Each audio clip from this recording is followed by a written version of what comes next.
আসসালামু আলাইকুম। আমরা এখন ঘুরতে এসেছি কাউনিয়া রেল জংশন। কিভাবে একটা ট্রেনের বগি পরিবর্তন করে ইঞ্জিন লাগানো হয় সেটা আমরা দেখতে পাচ্ছি এই ভিডিওতে।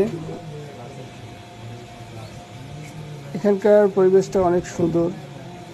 এখানে থেকে অনেক যাত্রী ঢাকা, রংপুর থেকে ঢাকা, লালমনিরহাট যাতায়াত করে।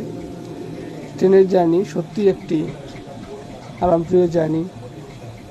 সামনে ঈদ, কুরবানির ঈদে আপনারা সবাই নিরাপদ ভ্রমণের জন্য ট্রেনে যাবেন। ধন্যবাদ।